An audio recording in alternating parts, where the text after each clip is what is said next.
if everything you have ever learned didn't just fill your head, but actually build you. Not just the things you studied, not just the degrees or the certificates or the books you can put on a shelf. I mean everything. The random thing you read at night because you couldn't stop. The question you went down a rabbit hole on for no good reason. The topic nobody around you cared about, but that felt urgent to you in a way you couldn't explain. We live in an age obsessed with content, with consumption, with learning as productivity. But the kind of learning I want to talk about today is different. It's slower, it's more personal, and it changes you in ways that don't show up on a resume. It shows up in who you are. Growing up where I grew up, knowledge felt like the way out. Books, degrees, ideas, they weren't neutral things. They were a kind of survival strategy. You learned so you could become something else, something more, something safe. I was collecting. I was building armor.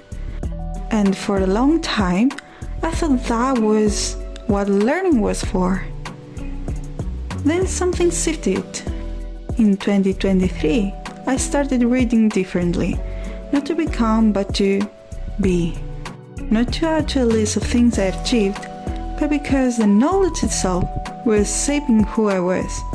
Socioeconomic topics, cultural systems, technology, things that were part of my actual life, my actual questions, and my actual view of the world. And I realized I wasn't just learning things, I was becoming someone. The information wasn't separate from me, it was building me from the inside. That's the shift I want to talk about. From knowledge as an achievement, as something you acquire, to knowledge as identity, as something you are. Universities teach you what to think about. Curiosity teaches you how. That's the difference. Formal education gives you frameworks, deadlines, a curriculum someone else designed, and it's valuable. I'm not diminishing it. You are learning because you have to, because it's being assessed, because there's a grade at the end that says whether you got it. Self-directed learning is different. There is no grade, there's just you and the thing pulling at you.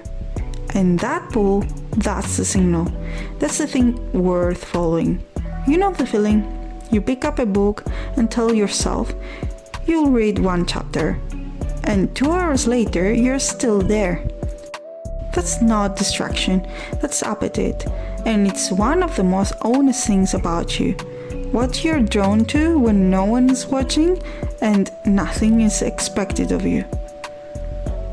There is also this specific joy in learning something completely useless.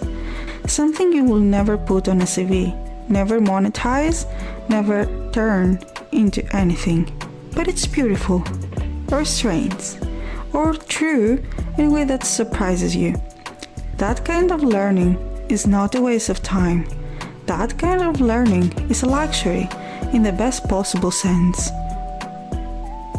But internal rituals aren't just about the world out there. The hardest subject is always yourself. Journaling, sitting with a hard question and not rushing to an answer. Reading something that challenges what you think you know. Therapy is a slow, uncomfortable work of actually looking at yourself without flinching. Research, real research, the kind done by people who spend years trying to understand one small piece of how humans work. Reading, that kind of thing, sitting with it, applying it to your own life quietly. That's a practice, that's a discipline. And it's one that no school teaches you. There's no curriculum for this. No class called Understand Your Patterns 101. You have to build that yourself. You have to decide that you're worth that kind of sustained attention. The internal ritual of self-knowledge is, in my experience, the most important one.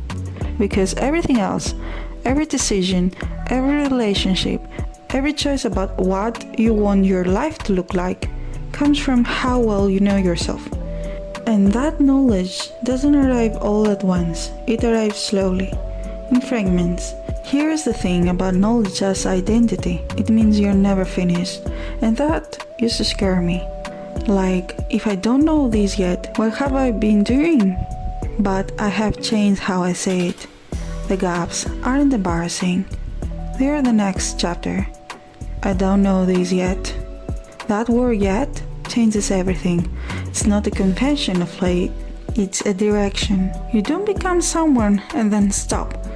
The learning is the person. The questioning is the person. And that means you can't arrive somewhere and be done. You just keep going. You keep being shaped by what you're willing to let in. Before I let you go, one question to sit with this week. What are you curious about right now? Not because it's useful, not because it will take you somewhere, but because it pulls at you, because something in you leans towards it without needing a reason. Follow that. Clear your afternoon for it, if you can. Go down the rabbit hole. Read the paper. Watch the documentary. Buy the book you have been putting off because it doesn't feel practical. That pull, that's no distraction. That's you becoming, and that's worth every minute you give it. This was the Echo Journal. I will see you in the next one.